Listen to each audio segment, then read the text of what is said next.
किन्नर चुड़ैल। गोरखपुर नाम का एक गांव हुआ करता था।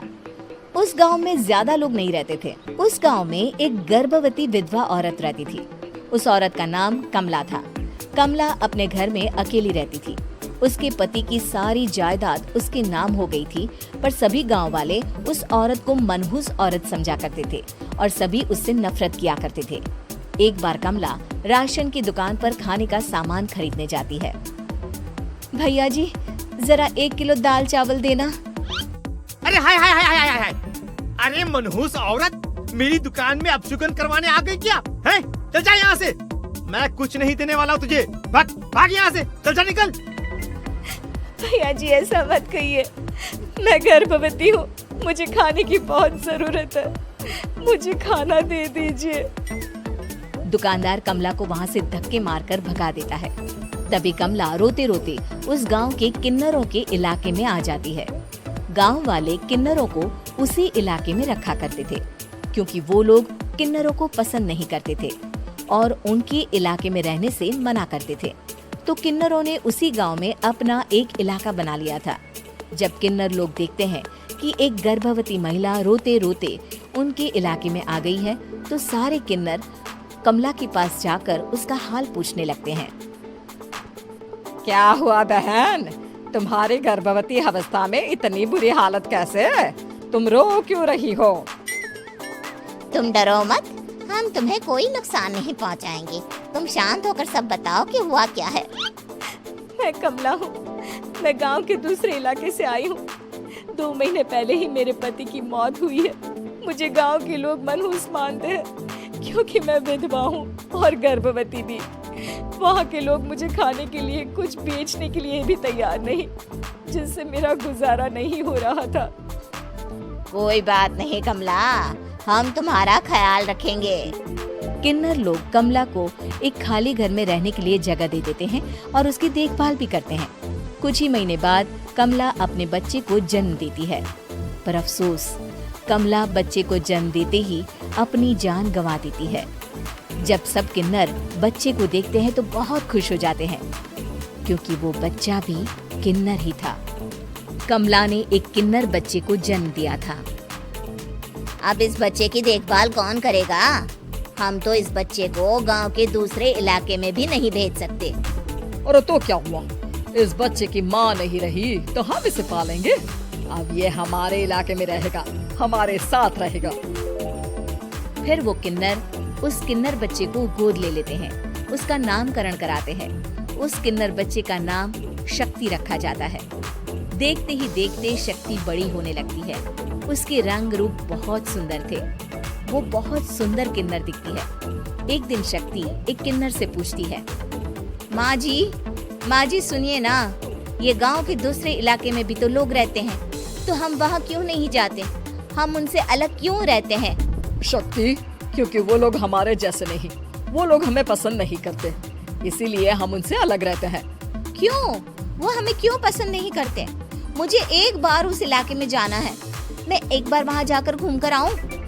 शक्ति, खबरदार, जो तू उस इलाके में कभी भी गई तो अपनी जान नहीं गंवाना चाहती तो उस इलाके में कभी कदम भी नहीं रखेगी, समझी? इतना कहकर वो किन्नर वहाँ से चली जाती है। शक्ति उस किन्नर की बात सुनकर बहुत रोती है। माँ जी, ऐसा कैसे कह सकती हैं? उन्होंने इतनी सी बात के लिए मुझे इतना डांटा। अब तो मैं उस इलाके में जरूर जाऊंगी। फिर एक दिन शक्ति गांव के दूसरे इलाके में चुपके से जाती है। ये लोग तो हमारे जैसे ही इंसान हैं, तो ये हमसे नफरत क्यों करते हैं? जब शक्ति उस इलाके में पहुंचती है तो गांव के सारे आदमी उसके रूप से मोहित हो जाते हैं। वो लोग ये अंदाजा नहीं लगा पाते कि वो किन्नर है। शक्ति की सुंदरता देखकर सारे गांव वाले उसकी तारीफ करने लगते हैं। तभी गांव का चक्कर लगाने गांव के जमींदार का बेटा हर्ष वहां पहुंचता है। हर्ष भी दिखने में बहुत सुंदर होता है। जब हर्ष ने शक्ति को देखा तो वो भी उससे मोहित हो गया, और जब शक्ति की नजर हर्ष पर पड़ी तो वो हर्ष को देखकर मोहित हो गई। आपको पहले कभी इस गांव में देखा नहीं। इस गांव में आप नए हैं क्या? जी नहीं, वो मैं बस। तभी शक्ति बोलते बोलते रुक जाती है और मन में सोचने लगती है, अगर मैंने इनको बता दिया कि मैं दूसरे इलाके से आई हूँ तो वो समझ जाएंगे कि मैं किन्नर हूँ, इसलिए मुझे इनसे झूठ ही बोलना पड़ेगा। शक्ति हर्ष को कहती है, जी हाँ, मैं इस गांव में नई आई हूँ, यहाँ अकेली रहती हूँ। वैसे आप कौन है? आप भी इसी गांव में रहते हैं? जी हाँ, मैं इस गांव के जमींदार का बेटा हूँ।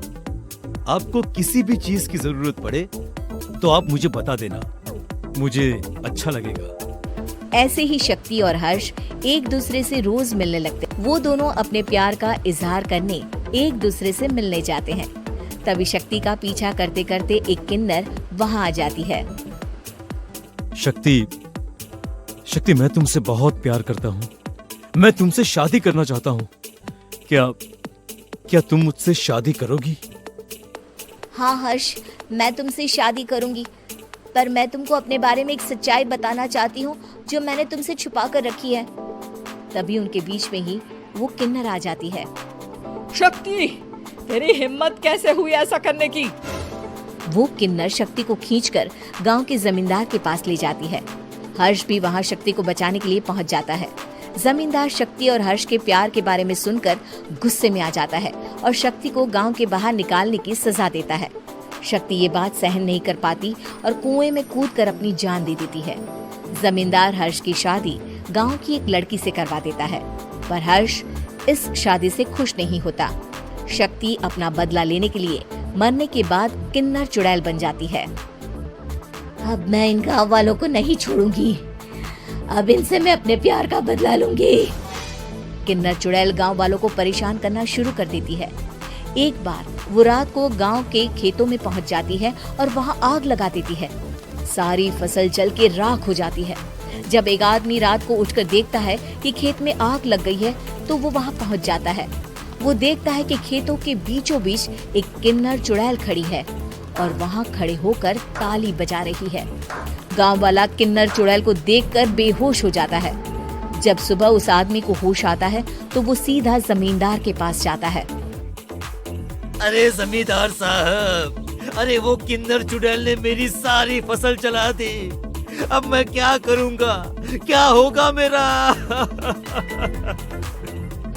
जमींदार चुड़ैल किन्नर का नाम सुनते ही सब कुछ समझ जाता है। अब वो बहुत डर जाता है। उसी रात को जब जमींदार डर के मारे अपने कमरे में सो नहीं पाता, तभी वहां अचानक से किन्नर चुड़ैल आ जाती है। किन्नर चुड़ैल जोर जोर से जमींदार के आगे खड़ी होकर हंसने लगती है और ताली बजाने लगती है। जमींदार उस डरावनी किन्नर चुड़ैल को देखकर बहुत डर जाता है। तूने मेरे साथ बहुत बुरा किया, अब मैं तुझे जान से मार दूंगी। नहीं नहीं नहीं नहीं, नहीं। मुझे माफ कर दो, मुझे मत मारो। मैं कभी ऐसा दोबारा नहीं करूंगा। अब तुम जो बोलोगी वही मैं करूंगा। ठीक है, मैं चाहती हूँ कि किन्नर इलाका गांव के इलाके से जुड़े और गांव का कोई भी आदमी किन्नर समाज से द्वेष न करे, उससे नफरत न करे, नहीं तो मैं सारे गांव को मार दूंगी। और तुम गांव में एक नया कानून बनाओ कि अगर किसी ने भी किन्नर समाज को हानि पहुंचाने की कोशिश भी करी या इनसे भेदभाव करने की भी कोशिश करी तो उनको कड़ी से कड़ी सजा मिलेगी। हाँ हाँ हाँ हाँ, मैं ऐसा ही करूंगा। तुम जो बोलोगी वो मैं करूंगा, पर मुझे जाने दो प्लीज। तब वो किन्नर चुड़ैल वहां से चली जाती है। गांव का जमींदार किन्नर चुड़ैल का कहा मानते हुए दोनों इलाकों को एक कर देता है और नया कानून भी लागू कर देता है। तब से वहां किन्नर समाज और बाकी गांव वाले शांतिपूर्वक रहने लगते हैं।